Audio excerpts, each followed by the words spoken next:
Assalamualaikum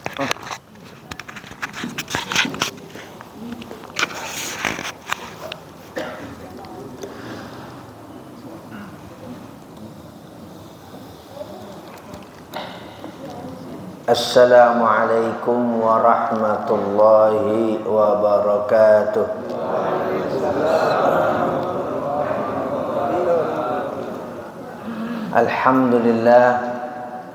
Alhamdulillahilladzi ja'ala al-hajja wal qurbana min sya'airil Islam. Allahumma salli wa sallim ala sayyidina wa nabiyyina wa habibina Muhammadin akramil makhluqat wa syafi'il anam wa ala alihi wa sahbihi al-faizina bidukhulil jannah fi yaumiz ziham, amma ba'd. Yang saya hormati orang tua saya, Bapak Dr. Haji Muhyiddin selaku pembina di Masjid Jami Al-Muqarrabin. Mudah-mudahan beliau senantiasa diberikan sehat, nikmat, rahmat, keberkahan oleh Allah Subhanahu wa taala. Yang saya hormati Ketua DKM Masjid Jami Al-Muqarrabin, orang tua saya Bapak Haji Lukman Hakim. Mudah-mudahan juga beliau senantiasa diberikan sehat, nikmat, rahmat, keberkahan oleh Allah Subhanahu wa taala. Seluruh orang tua, para sesepuh, para tokoh masyarakat, segenap jamaah bapak-bapak dan ibu-ibu, mudah-mudahan kita juga semua pada pagi hari ini dan seterusnya senantiasa dilimpah curahkan nikmat, rahmat, keberkahan oleh Allah Subhanahu wa taala. Mari sama-sama sebagaimana biasa kita buka ta'lim pada pagi hari ini dengan Ummul Quran suratul Fatihah. Ala hadhihi niyyah wa ala kulli niyatin salihah. Al-Fatihah. A'udzu billahi minasy syaithanir rajim. Bismillahirrahmanirrahim. Alhamdulillahi rabbil alamin. Ar-Rahmanir Rahim. Maliki yaumiddin. Iyyaka na'budu wa iyyaka nasta'in. اهدنا الصراط المستقيم صراط الذين أنعمت عليهم غير المغضوب عليهم ولا الضالين آمين. Jamaah dimulakan oleh Allah Subhanahu wa taala. Bahasan kita pada pagi hari ini karena kita berada di bulan yang sebentar lagi kita akan hadapi, yaitu bulan haji dan juga hari raya kurban. Bahkan segenap calon jamaah haji sudah mulai berangkat, termasuk yang di Bekasi. Teriring doa mudah-mudahan segenap jamaah haji yang akan berangkat atau sudah berangkat dan sudah tiba di tanah suci diberikan kesehatan oleh Allah Subhanahu wa taala, diberikan kelancaran ibadah oleh Allah Subhanahu wa taala, dan diberikan anugerah haji yang mabrur oleh Allah Subhanahu wa taala, dan kembali lagi ke tanah air dalam keadaan sehat walafiat, diberikan keselamatan oleh Allah Subhanahu wa taala. Jamaah yang dimuliakan oleh Allah Subhanahu wa taala, kita akan mengambil satu hikmah, ibrah dan perenungan buat kita semua. Apakah yang sudah haji atau kita yang belum melaksanakan ibadah haji, semuanya buat semua umat Islam terkait rangkaian ibadah haji dan juga rangkaian ibadah kurban. Kita membaca ada ayat dalam surah Al-Imran, bunyinya begini. Ayat 96. Inna awwala baiti wudi'a lin-nasi lalladzi bi Bakkata mubaraka.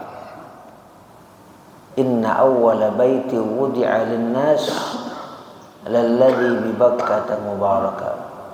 Sesungguhnya rumah pertama yang dibangun untuk manusia beribadah kepada Allah Subhanahu wa taala sungguh berada di satu lokasi, di satu tempat namanya Bakkah. Lalladzi bi Bakkata mubaraka. Para ahli tafsir kaget ketika membaca ayat 96 dalam surah Al-Imran. Kok kota Mekah di dalam Quran disebut Bakkah? Jadi Makkah dalam ayat 96 dalam surah Al-Imran disebut apa? Bakkah. Bukan pakai M tapi pakai B. Nah, itu nanti kita lihat. Jadi ini satu bahan perenungan buat kita semuanya sebagai umat Islam. Jadi ada ayat terkait penamaan satu kota yang lumrahnya kita tahu kota suci Mekah atau Makkah. Tapi ada satu ayat menyebut, yaitu ayat 96 dalam surah Al-Imran, nama kotanya bukan Makkah tapi apa? Pakai B, Bakkah. Ya. Inna awwala baiti wudi'a lin-nas lalladzi bi Bakkata. Sungguh berada di kota namanya Bakkah. Kota itu mubarakah, penuh keberkahan, diberikan oleh Allah Subhanahu wa taala. Para pakar tafsir memberikan penjelasan kenapa kota Makkah dengan huruf M kok disebut di ayat 96 dalam surah Al-Baqarah Bakkah. Kenapa? Karena kota itu li'annaha tabukku a'naqal jababirah. Li'annaha tabukku a'naqal jababirah. Karena kota itu, siapapun yang datang ke kota itu akan tabuku, akan menundukkan a'naqal jababirah, diri orang-orang yang sombong. Ada orang yang angkuh memasuki kota itu, apalagi berniat jahat, akan ditundukkan oleh Allah Subhanahu wa taala. Karena itu sepanjang sejarahnya tidak pernah ada satupun kekuatan yang bisa menghancurkan Ka'bah. Tidak pernah ada dalam sejarah. Bahkan kita membaca episode sejarah, ada seorang pimpinan militer, mungkin sampai detik ini salah satu yang paling tangguh di dunia sejak zaman purba sampai zaman modern ini. Siapa itu? Alexander the Great. Alexander the Great itu beda dengan Iskandar Dzulkarnain, beda. Alexander the Great ini satu tokoh dunia yang sangat luar biasa, yang menaklukkan negeri-negeri dari timur sampai barat. Dan dia dianggap dalam sejarah barat adalah orang pertama yang bisa menaklukkan Asia. Anak muda tapi luar biasa raja ini. Raja namanya Alexander. Di Mesir ada kota namanya Iskandaria. Di Mesir ada kota namanya Iskandaria. Kenapa di Mesir kota di tepi laut dinamakan Iskandaria? Karena kota itu dibangun oleh Alexander. Cuma tadi saya katakan Alexander dengan Iskandar Dzulkarnain yang kita baca dalam surah Al-Kahfi itu dua sosok yang berbeda. Kenapa yang beda? Iskandar Dzulkarnain yang disebut Ya Dzulqarnain dalam surah Al-Kahfi itu raja yang muslim, yang mukmin kepada Allah Subhanahu wa taala. Alexander the Great yang kita baca dalam sejarah dunia, orang yang menyembah berhala. Jadi orang yang kafir. Nah, Alexander the Great menguasai Iran, menguasai Irak, Afghanistan, India. Itu petanya kan dekat dengan Mekah. Tapi oleh Allah Subhanahu wa taala perhatian dia ditutup untuk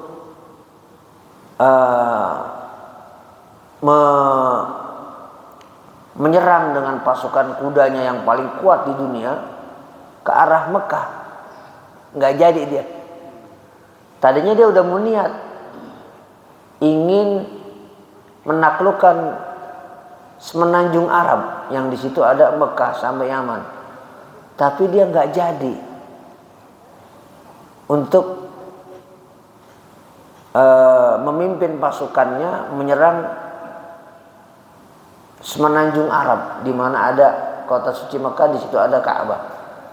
Dipalingkan perhatiannya oleh Allah Subhanahu wa taala. Padahal jalur itu, jalur dia mana dia lewat, semua ditaklukkan.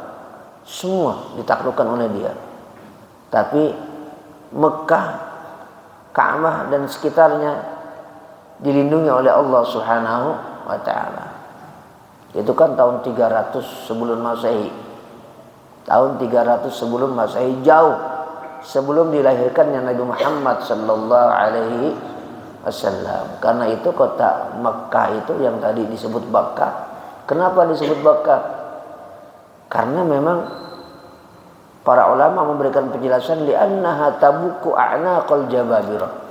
Karena kota itu memang menundukkan orang-orang yang sombong, orang-orang yang angkuh, tidak akan dibiarkan oleh Allah Subhanahu wa taala. Dan ayat 96 dalam surah Ali Imran ini memang sesuai dengan narasi sejarah, sesuai dengan kenyataan sejarah. Karena memang tidak pernah ada satupun kekuatan yang bisa menghancurkan kota suci Makkah dan Ka'bah.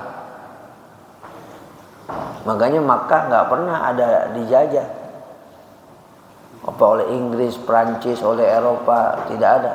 Kita nggak pernah ada baca sejarah ya kota suci Makkah itu pernah dijajah oleh bangsa asing, nggak pernah ada.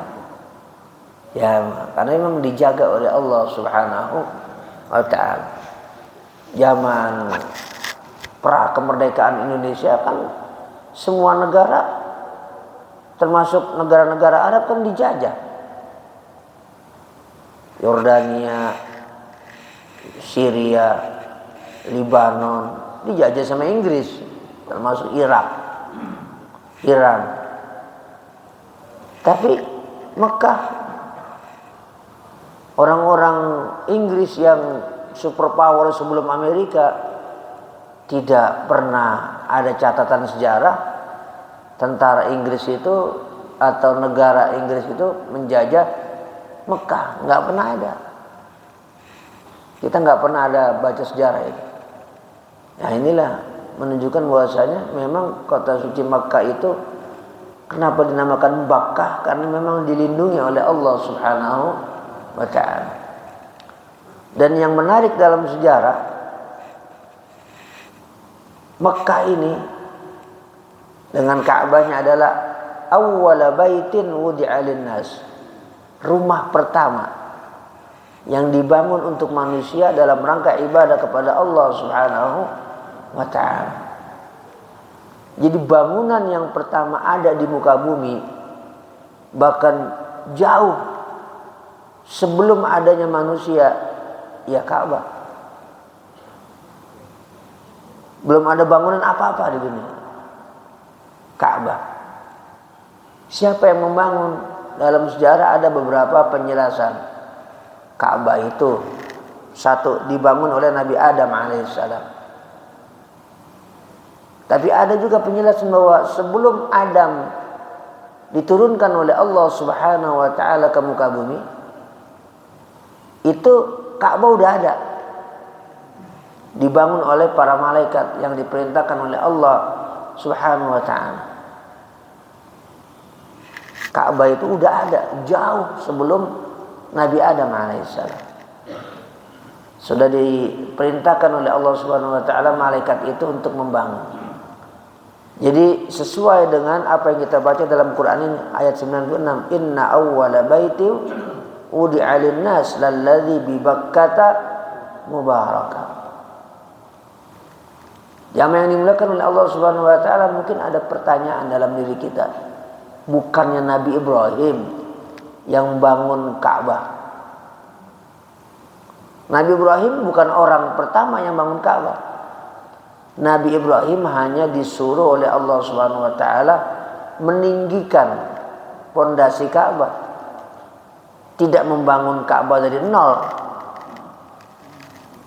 Karena itu ayatnya wa idh yarfa'u Ibrahimul qawa'ida minal baiti wa Ismailu rabbana taqabbal minna innaka antas sami'ul alim. Ingatlah tak kala Ibrahim dan putranya Ismail yarfa' meninggikan al-qawa'id pondasi-pondasi minal bait dari rumah Allah Subhanahu wa taala. Jadi Nabi Ibrahim dan Nabi Ismail ketika disuruh oleh Allah Subhanahu wa taala berangkat dari Irak, tempat tinggalnya Nabi Ibrahim, ke kota suci Makkah. Kan Nabi Ibrahim itu kampungnya di mana? Di Irak. Kemudian berangkat ke Mesir, kemudian ke kota suci. Ya, sekarang diabadikan menjadi Madinatul Khalil. Kota suci namanya Hebron. Madinah, kota Hebron itu namanya Madinatul Khalil. Kotanya Nabi Ibrahim, karena memang tempat dimakamkan Nabiullah Ibrahim alaihissalam. Jadi waktu Nabi Ibrahim datang sudah ada pondasinya. Nabi Ibrahim datang ke tempat itu, lembah yang tak berpohon sama sekali, biwadin ghairi dzi zar'in inda baitikal muharram, enggak ada pohon sama sekali. Dan Nabi Ibrahim menemukan ada pondasi-pondasi Ka'bah. Nabi Ibrahim oleh Allah diperintahkan untuk meninggikan bangunan itu yang sudah ada landasan atau pondasinya. Jadi membangun kembali, bukan membangun dari nol. Nah, terus kemana bangunan yang tadi saya sampaikan dari awal manusia ada, bahkan sebelum manusia ada? Dalam sejarah dicatat bahwasanya bangunan itu karena sudah ribuan tahun dari awal manusia ada sampai Nabi Ibrahim ada, itu hancur karena banjir yang menimpa di zaman Nabiullah Nuh alaihissalam. Jadi ikut juga hancur itu bangunan Ka'bah. Bangunannya nggak ada, hilang. Nah, karena sudah habis dan juga sudah hancur, kemudian Nabi Ibrahim diperintahkan oleh Allah Subhanahu wa taala untuk membangun kembali. Jamaah yang dimuliakan oleh Allah Subhanahu wa taala, areal sekitar Masjidil Haram atau Ka'bah sekarang itu dulunya ribuan tahun yang lalu itu tanah yang subur. Secara geografinya. Karena ya perubahan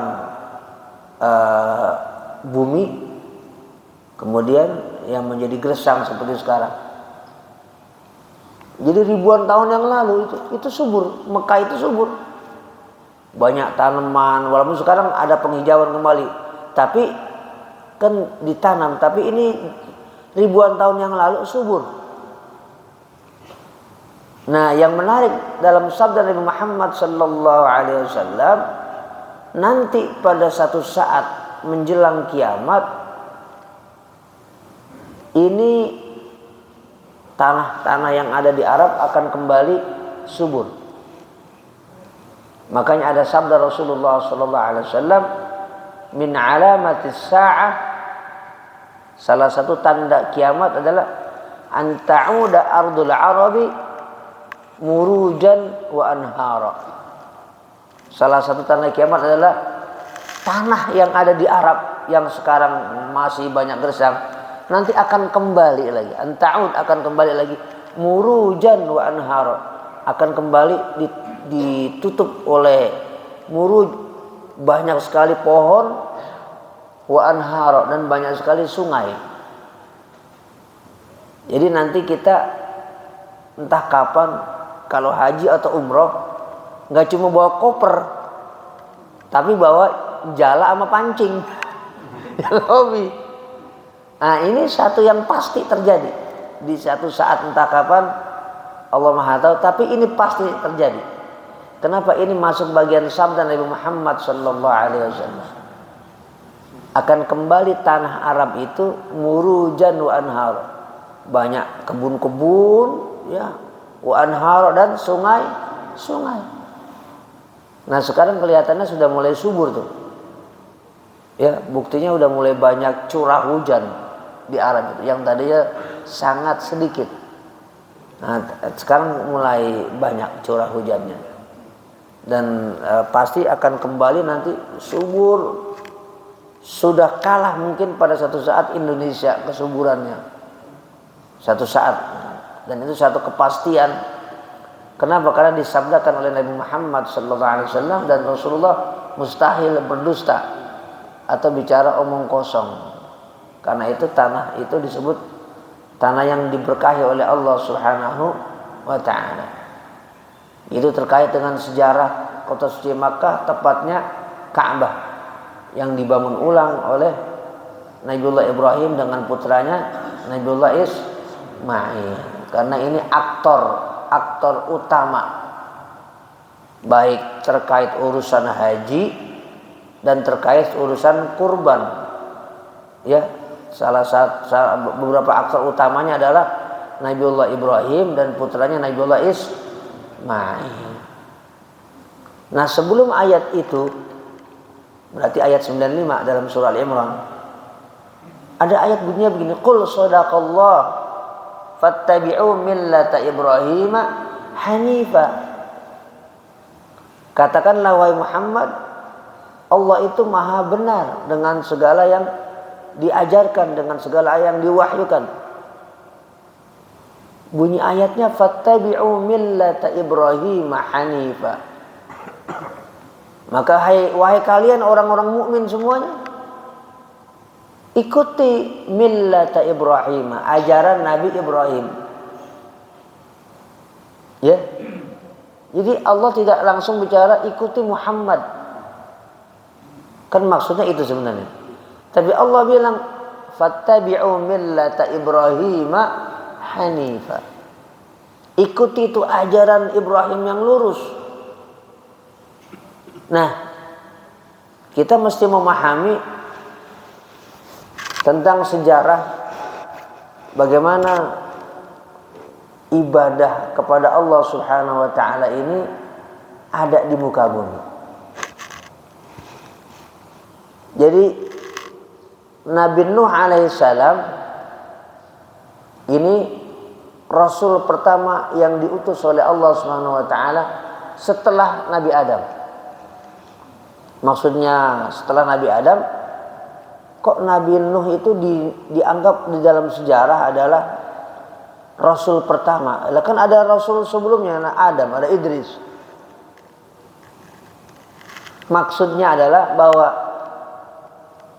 ketika Nabi Nuh alaihissalam diutus oleh Allah Subhanahu wa ta'ala, beliaulah Rasul pertama yang diutus oleh Allah Subhanahu wa ta'ala ke satu bentuk masyarakat yang sifatnya banyak, yang bukan lagi terdiri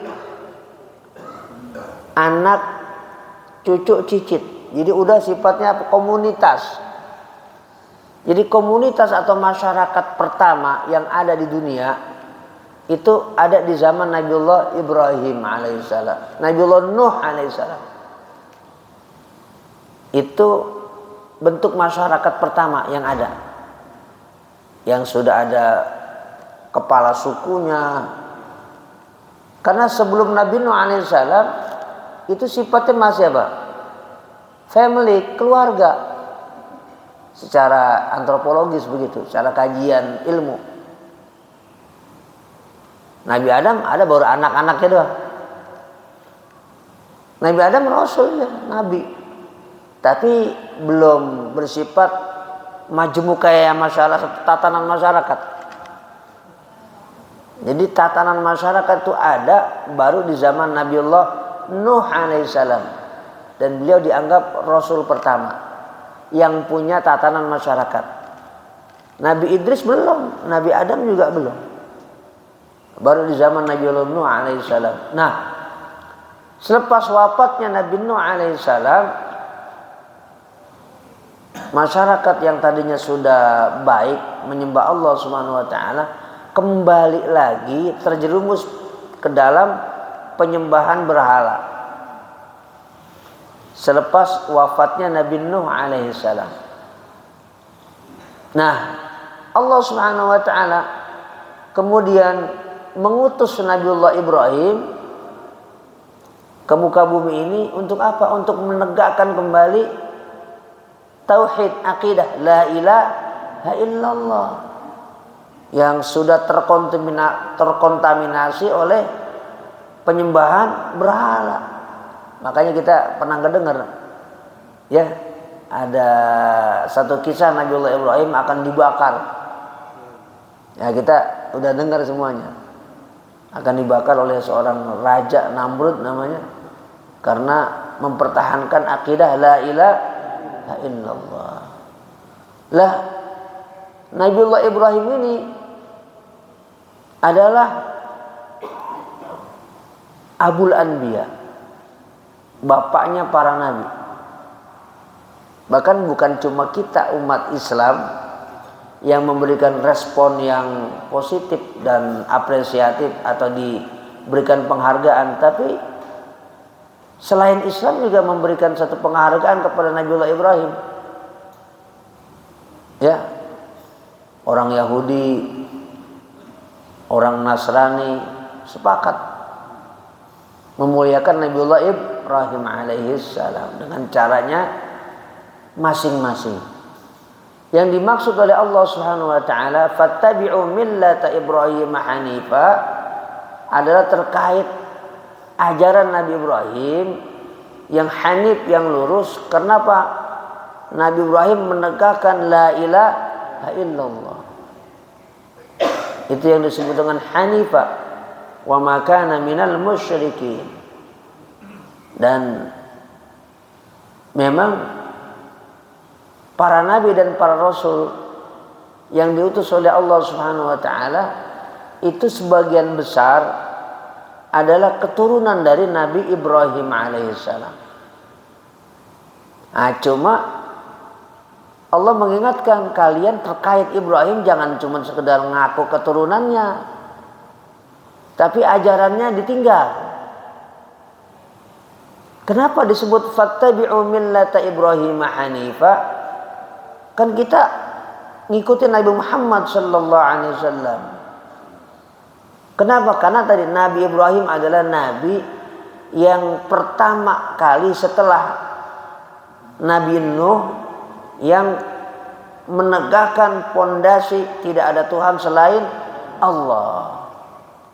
Dan Rasulullah sallallahu alaihi wasallam mengikuti pola, mengikuti apa yang ditanamkan oleh Nabiullah Ibrahim alaihissalam. Karena itulah kenapa ayatnya apa? Fattabi'u millata Ibrahim hanifa. Ikuti ajaran Ibrahim. Bukan sekedar orangnya, tapi apa? Ajarannya. Karena beliau yang menegakkan tauhid pertama setelah zaman Nabi Nuh alaihissalam. Coba Nabi Ibrahim punya anak 2. Satu Ismail, yang kedua Ishak. Ismail menurunkan orang Arab, moyangnya orang Arab, ya.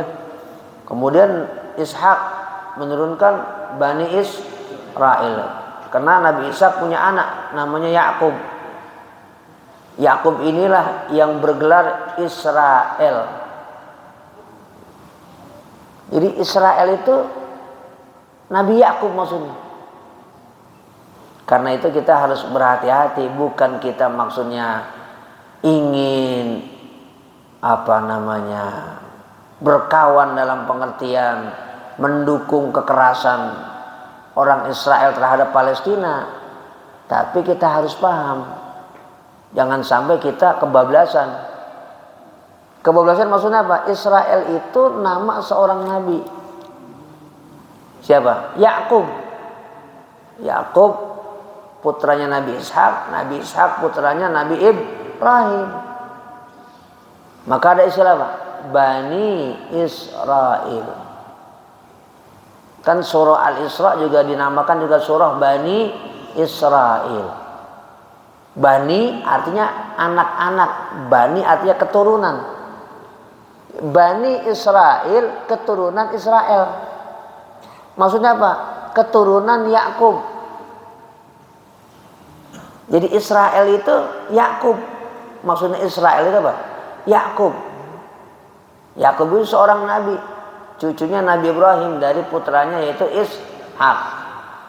Karena itu ya, kata Bani Israel dalam Quran tidak seluruhnya jelek. Dalam Quran. Kemarin saya sudah jelaskan waktu pengajian tafsir bahwa dalam Quran ada istilah orang Yahudi. Dalam Quran ada dua. Pertama al-Yahud, yang kedua alladzina hadu. Kalau Allah bilang Yahudi jelek,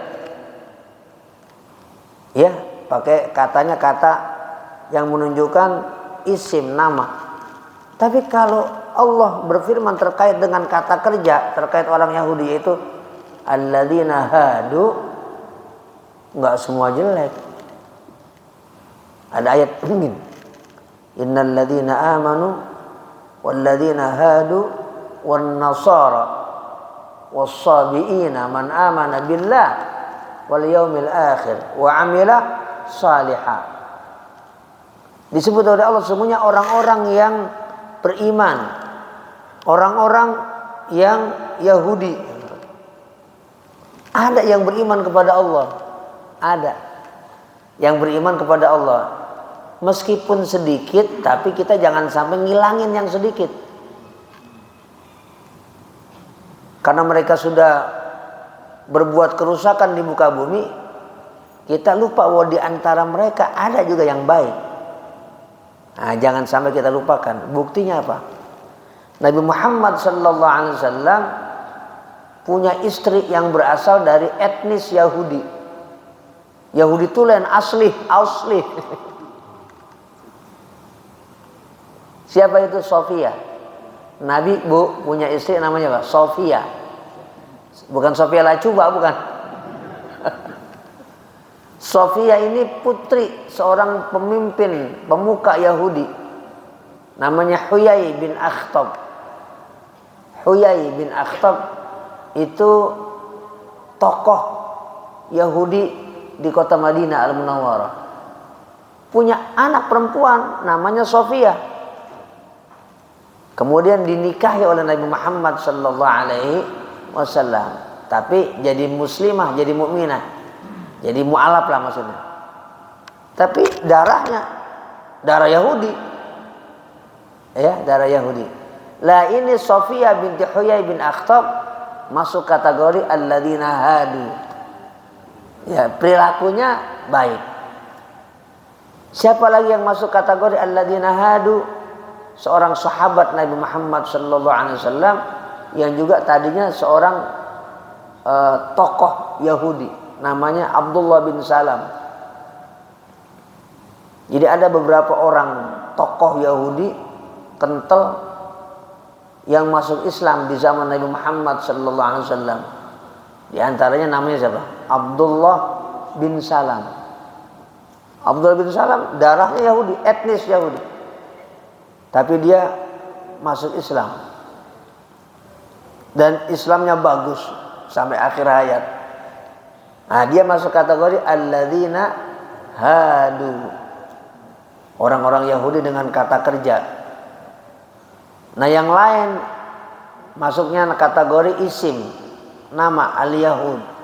Jadi Quran membedakan al-Yahud dan alladzina hadu, termasuk Bani Israel. Meskipun secara umum mereka jelek. Ya sampai sekarang juga berdiri negara apa? Israel. Israel secara negara kita kecam. Ya. Karena bikin onar, membunuh segala macam.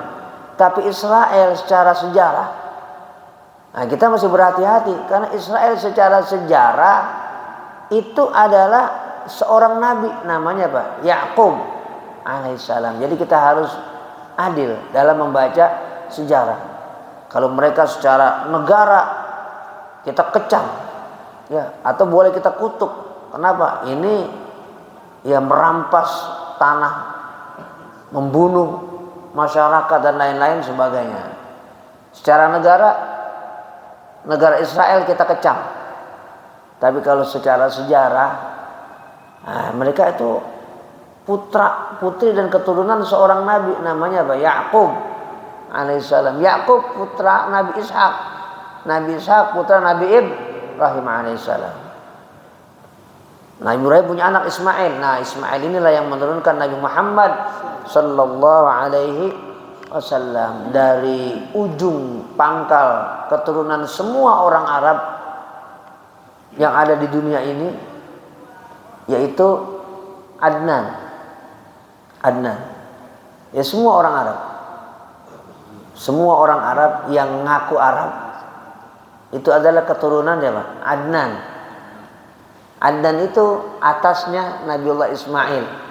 Nabi Ismail putra Nabi Ibrahim alaihissalam. Jadi orang Arab yang ada di dunia ini, ya, disebut Bajamidan Musta'aribah, Arab Musta'aribah. Orang Arab ada dua besar, suku besar. Pertama disebut Arab Musta'aribah. Arab Musta'aribah itu keturunan Adnan. Adnan keturunan Ismail bin Ibrahim. Ada satu lagi keturunan Arab namanya Arab Aribah. Arab Aribah ini keturunan siapa? Keturunan Qahtan. Qahtan itu keturunan dari putra Nabi Nuh, namanya Sam. Atau orang barat nyebutnya apa? Sem. Ya, jadi Sem, nama Sem itu nama bagus. Ada, kita punya anak namanya siapa? Sem. Cakep. Karena Sem itu orang yang taat kepada Allah Subhanahu wa taala. Jadi Nabi ini punya 3 anak laki-laki. Satu Sem, yang kedua Ham, ketiga Yapit atau Yapet dalam Alkitab disebut. Sem ini adalah orang yang soleh yang menurunkan para nabi, termasuk Nabi Muhammad sallallahu alaihi wasallam, dan menurunkan seluruh bangsa Arab. Nah, jadi orang Arab yang kedua namanya orang Arab Aribah. Orang Arab Aribah ini adalah keturunan Sem bin Nuh. Nah, Nabi Muhammad sallallahu alaihi wasallam di dalam darah beliau mengalir semua masyarakat Arab, termasuk yang Aribah, yang Musta'aribah. Nah, kalau untuk sekarang orang-orang Arab yang keturunan Sem bin Nuh yang tadi apa? Namanya Qahtan. Itu adalah orang Arab Yaman. Orang Arab Yaman itu orang Arab Yaman. Semua orang Arab Yaman itu keturunan siapa? Qahtan itu keturunan Sem. Sem itu putra Nabi Nuh alaihissalam. Nah, orang-orang Arab yang masuk kategori kedua tadi, ya, mereka kemudian ada yang pindah, ada yang bermigrasi ke kota Yathrib yang kemudian namanya diubah menjadi Madinah Al-Munawwarah. Jadi sebagian orang Arab dari suku Qahtan itu jauh ratusan tahun sebelum dilahirkan Nabi Muhammad sallallahu alaihi wasallam ada yang pindah, ada yang bermigrasi Kemana? Ke Yathrib, yang namanya jadi Madinah Al-Munawwarah. Nah, di Yathrib di Madinah, mereka ini kemudian menjadi dua suku besar, namanya Aus dan Khazraj. Aus dan Khazraj.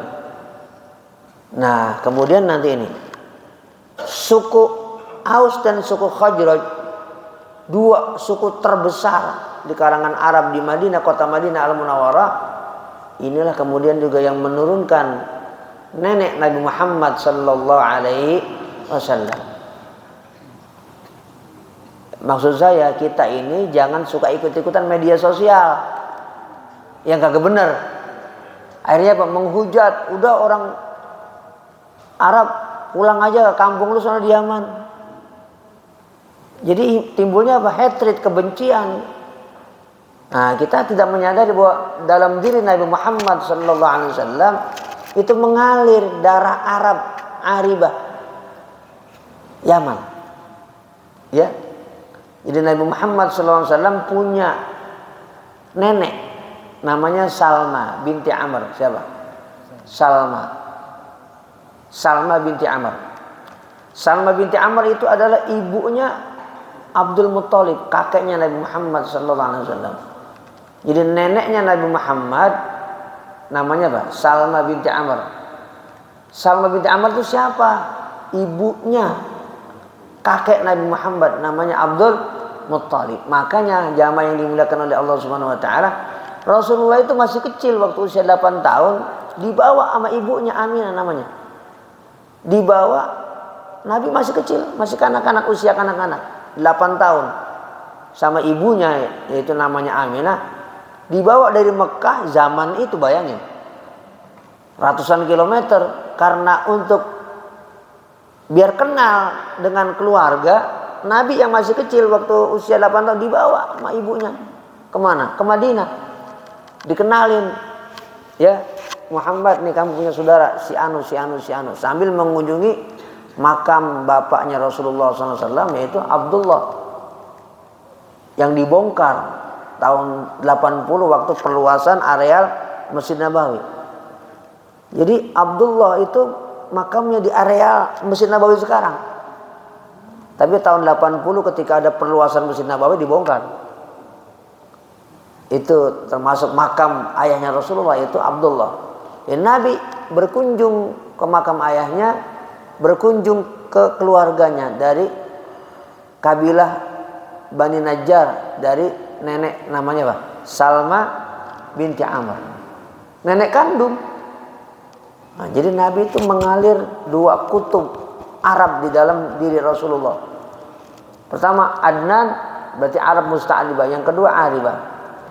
Jadi kita melihat Rasulullah SAW ya dalam kajian yang sangat luas, itu sesuatu yang menarik. Nabi itu kan kutubnya manusia. Kenapa? Manusia yang paling mulia di hadapan Allah Subhanahu wa taala. Tapi kita bisa juga membedah Rasulullah SAW dari semua sisi. Ternyata Nabi Muhammad SAW itu memang secara darah adalah darah yang paling terbaik dari seluruh umat manusia. Ya, kenapa? Nabi Muhammad dalam diri beliau dari Arabnya aja itu keturunan yang paling mulia. Kenapa? Rasulullah dari aspek bapak keturunan Adnan keturunan Ismail bin Ibrahim. Dari ibu dari keturunan orang-orang Aus dan keturunan Khazraj. Kabilah Bani Najjar di kota Madinah itu kabilah yang paling mulia. Ya, jadi sekarang Nabi Muhammad dimakamkan di Madinah, itu memang perkampungan keluarga Rasulullah SAW. Jadi Masjid Nabawi itu, ya, areal tanahnya di zaman jahiliyah memang milik keluarga Nabi Muhammad SAW. Jadi memang sudah Allah setting. Ya, itulah kenapa Rasulullah itu hijrahnya nggak ke Bekasi atau ke Tangerang. Ya, karena memang sudah oleh Allah Subhanahu wa taala diatur sudah ditakdirkan oleh Allah Subhanahu wa ta'ala.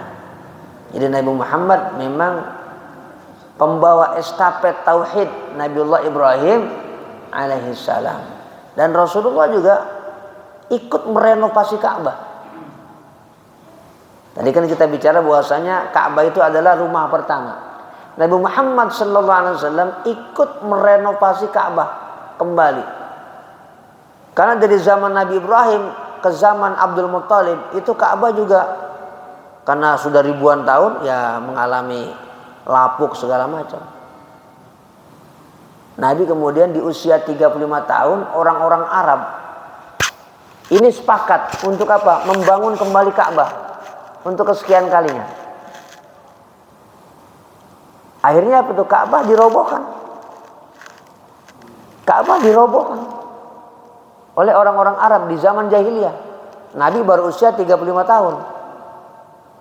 Dirobohkan, dibangun kembali. Tadinya orang-orang Arab ini maju mundur. Kalau didiemin ini udah miring.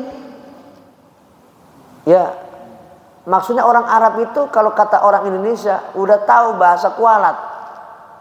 Nah, nanti kita kalau ngerobohin Ka'bah kita ntar kena apes. Kata orang Arab yang lain, enggak lah, kan kita tujuannya baik. Kita bukan kemudian merobohkan Ka'bah untuk kita hancurkan dengan niat yang jahat. Kita ingin bangun kembali. Akhirnya orang-orang Arab di satu pagi bersepakat kumpul, termasuk paman Rasulullah Abu Lahab dan lain-lain yang saat itu sudah menjadi pemuka dan tokoh masyarakat, dirobohkan. Nggak apa-apa, yang penting kita niatnya baik. Dibangunlah kembali itu Ka'bah di zaman jahiliyah, di usia ketika Nabi Muhammad SAW 35 tahun. Nah, jadi itu saat dimana Ka'bah kembali dibangun oleh orang-orang Arab, termasuk ikut andil Nabi Muhammad SAW. Ketika selesai direnovasi kembali di zaman jahiliyah, di zaman Nabi usia 35 tahun, orang-orang Arab ribut, hampir ya saling bunuh. Kenapa? Urusan meletakkan Hajar Aswad. Hajar Aswad. Kabilah ini merasa, oh gua yang paling berhak, yang sono, gua tuaan. Jadi merasa semuanya berhak untuk meletakkan Ka'bah, meletakkan Hajar Aswad di Ka'bah. Sampai kemudian orang-orang Arab ini mengadakan sayembara. Yang datang pertama kali di pagi hari ke tempat sini, dialah yang berhak untuk meletakkan Ka'bah, meletakkan Hajar Aswad. Dan yang pertama kali masuk ke situ adalah di pagi hari itu Nabi Muhammad SAW. Tapi waktu itu belum jadi Nabi. Belum diangkat menjadi Rasul karena masih usia 35 tahun, tapi sudah menonjol Rasulullah itu sifat baiknya. Jadi Nabi itu dari mulai lahir sampai wafat baik semua, nggak ada bekas apa, nggak ada, mulus jalur hidupnya. Ya memang sudah diatur oleh Allah Subhanahu wa ta'ala. Nabi masuk situ. Makanya sebelum Raja Abdul Aziz bin Abdurrahman Al Saud kembali merenovasi kota suci Makkah, orang-orang yang haji, mungkin bapak engkong kita yang haji di zaman era Hindia Belanda, itu di depan Ka'bah ada pintu namanya Bab Bani Syaibah. Iya, kalau kita lihat peta Mekah di tahun 30-an, itu ada di depan Ka'bah itu ada pintu. Tapi nggak ada rumahnya, pintu doang. Dari batu namanya Bab Bani Syaibah. Diabadikan selama lebih dari 1000 tahun. Sampai tahun 75 ketika ada renovasi besar-besaran di era Raja Faisal, salah seorang raja Saudi Arabia.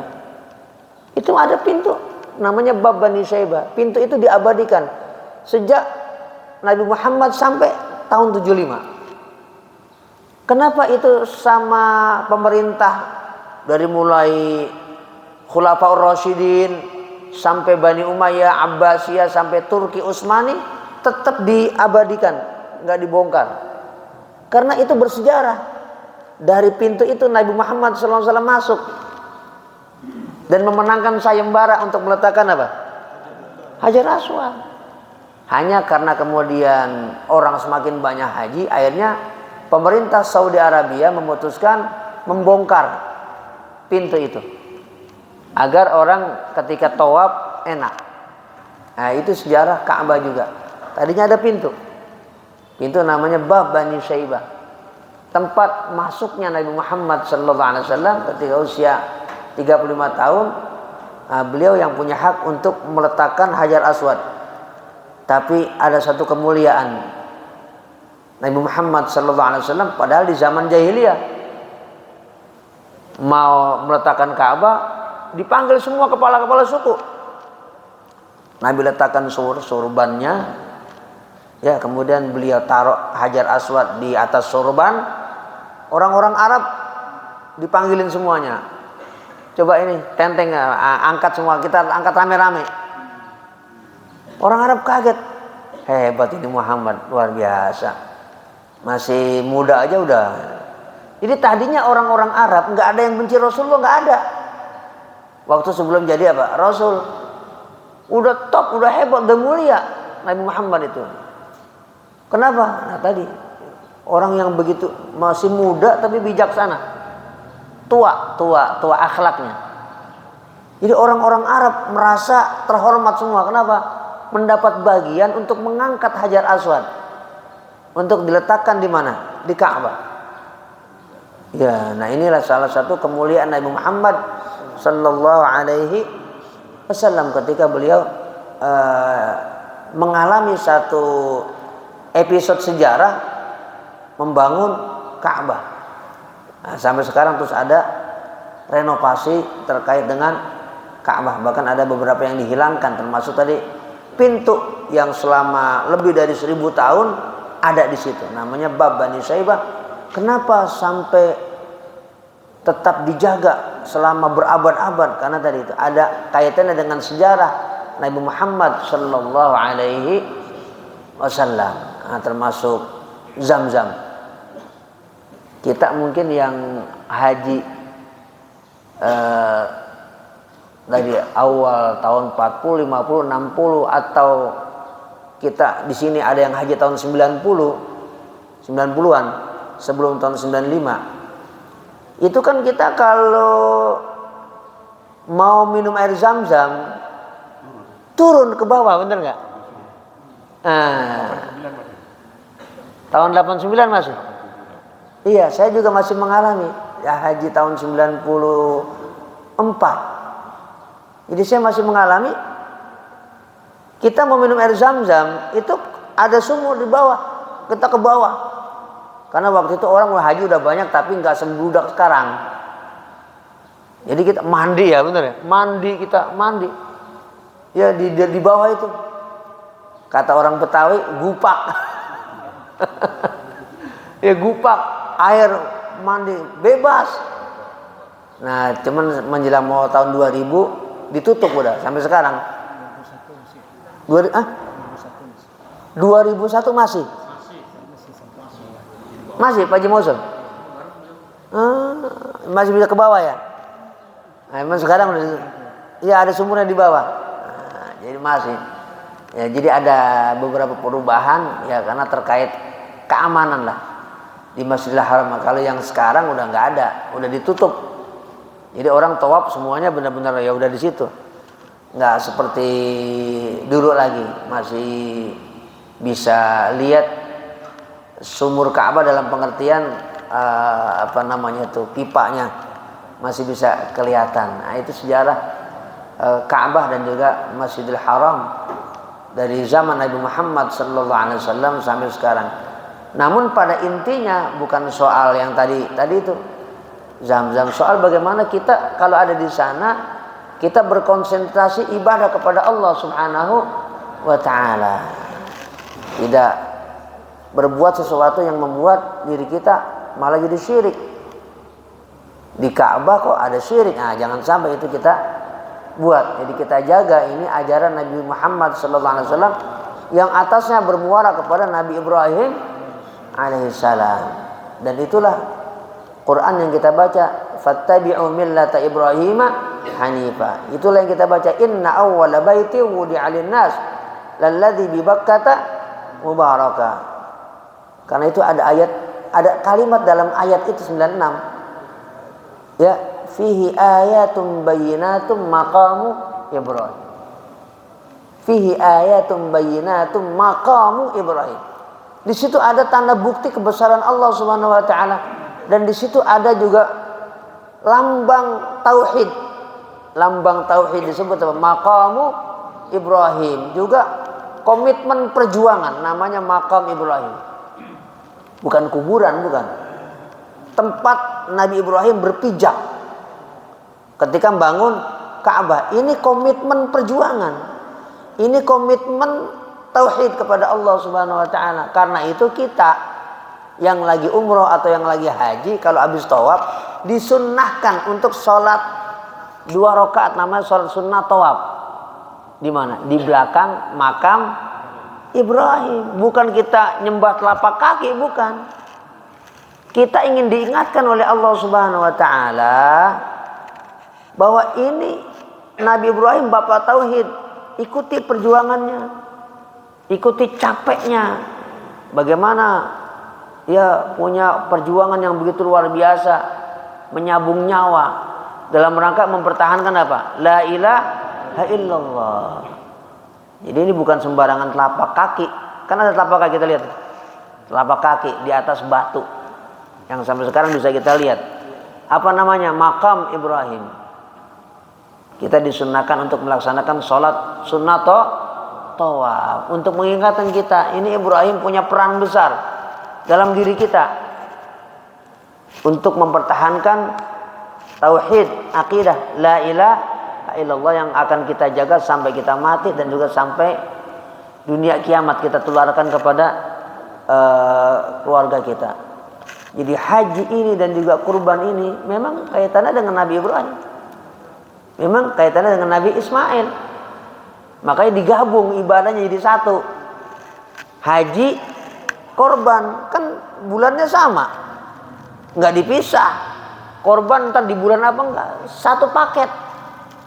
Kenapa kok haji sama korban satu paket? Kenapa? Karena terkait dengan apa? Sejarah Nabi Ibrahim dan Nabi Ismail. Karena mereka dua orang ini, dua sosok yang sangat mulia, yang menegakkan panji-panji tauhid la ilaha illallah Muhammadun Rasulullah yang kita harus juga pertahankan, kita lanjutkan, kita tularkan kepada generasi selanjutnya sampai bumi ini diberikan oleh Allah Subhanahu wa taala takdir kiamat. Tapi Nabi mengatakan la taqumus sa'atu hatta la yuqala fil ardi Allah Allah. Dunia ini enggak akan kiamat sampai tidak ada lagi orang yang mengucapkan Allah Allah. Zikir thariqah.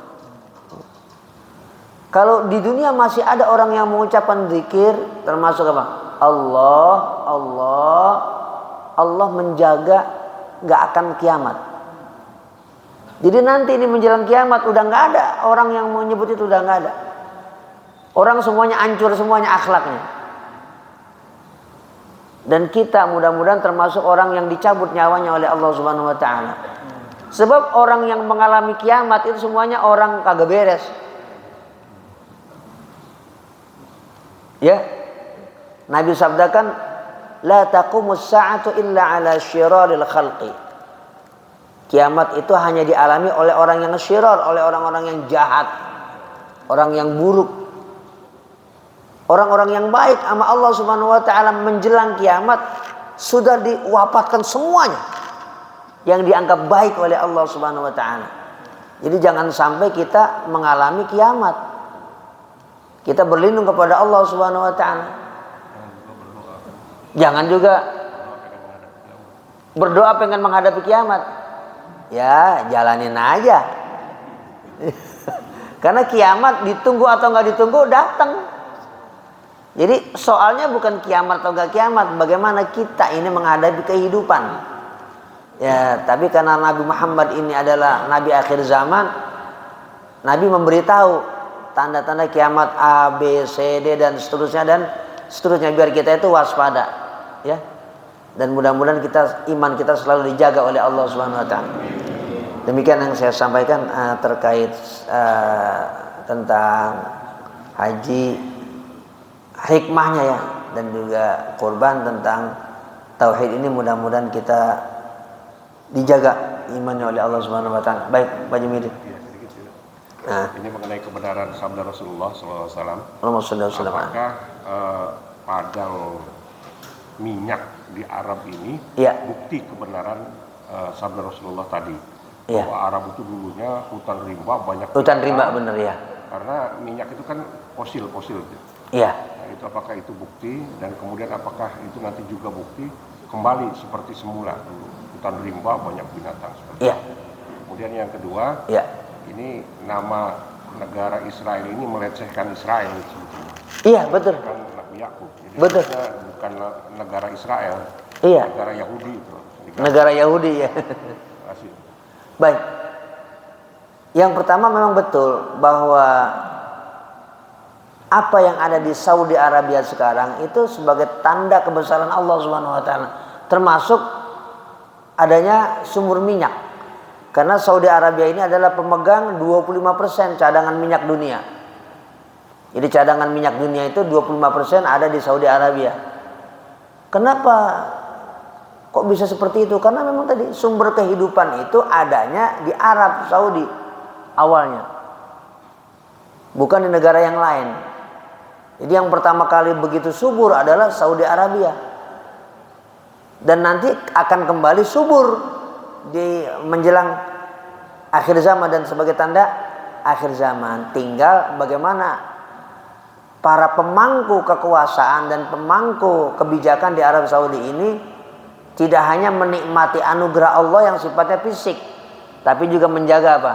Keimanan kepada Allah Subhanahu wa taala. Karena sekarang ada yang kita prihatinkan. Ada pesta Halloween ada di sana. Ya, kemudian dibangunkan tempat-tempat yang dulu dilaknat oleh Allah Subhanahu wa taala, seperti Al-Ula, perkampungan dulu, perkampungan Nabi Saleh, kaum Samud. Sekarang dibikin wisata. Nah, ini kan memprihatinkan. Ya, mudah-mudahan beliau-beliau ini yang menjadi pemangku kekuasaan di Arab Saudi tersadarkan kembali bahwa ini enggak cuma oleh Allah dikasih nikmat secara fisik, tapi juga tetap menjaga ketaatan kepada Allah Subhanahu wa taala. Yang kedua tadi, memang pendirian negara Israel itu pelecehan terhadap Nabi Yakub alaihissalam. Saya membaca data sejarah, beberapa rabi atau pemimpin pemuka orang-orang Yahudi ada yang protes, banyak yang protes di awal tahun 48 ketika berdirinya negara Israel. Mereka mengatakan, kamu mendirikan Israel ini sama aja ngubur diri sendiri. Jadi menggali kuburannya sendiri.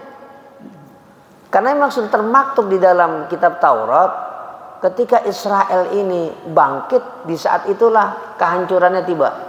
Sudah dekat. Kan mereka menganggap sekarang kebangkitan nih, mereka punya negara, menguasai ekonomi dunia dan segala macam. Tapi sebenarnya inilah benih-benih bahwa mereka akan menggali kuburannya sendiri. Ya, akan menghancurkan diri mereka sendiri. Dan itu memang ya satu yang udah pasti. Kita akan baca dalam surah Al-Isra ayat 4. Ya. Fa idza jaa wa'du ulahuma ba'atsna 'alaikum ibadan lana uli ba'sin syadidin fajasu khilal diyar wa kana wa'dam maf'ula. Itu udah ada di dalam Quran. Wa qadayna ila bani Israila la tufsidunna fil ardi marrataini wa la ta'lunna 'uluwan kabira. Fa idza jaa wa'du ulahuma ba'athna 'alaikum ibadan lana uli ba'sin syadidin fajasu khilal diyar wa kana wa'dam maf'ula. Kita baca dalam surah Al-Isra ayat 4. Yang awalnya itu subhanalladzi asra bi'abdihi. Jadi sudah menjadi keputusan Allah Subhanahu wa taala. Ya, sudah ada dalam Quran semua. Baik, demikian yang saya sampaikan. Al-Fatihah. A'udzubillahi minasyaitonir rajim. Bismillahirrahmanirrahim. Alhamdulillahirabbil alamin. Arrahmanir rahim. Maliki yaumiddin. Iyyaka na'budu wa iyyaka nasta'in. Ihdinas siratal mustaqim. Siratal ladzina an'amta 'alaihim ghairil maghdubi 'alaihim waladdallin. Amin. Astaghfirullahal azim wa lakal hamdu ya ma'bud. Allahumma shalli wa sallim ala sayyidina Muhammadin wa ala alihi. Allahumma ighfir lana wa liwalidina wa limasyayikhina wa li jami'il muslimina wal muslimat wal mu'minina wal mu'minat al ahya' minhum wal amwat. Allahumma aslih dhata bainina, Allahumma alif baina qulubina. Rabbana atina min ladunka rahmah wa hayyi' lana min amrina rasyada. Rabbana atina fid dunya hasanah wa fil akhirati hasanah wa qina adzabannar.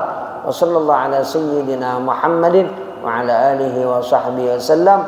Walhamdulillah rabbil alamin. Wassalamualaikum warahmatullahi wabarakatuh.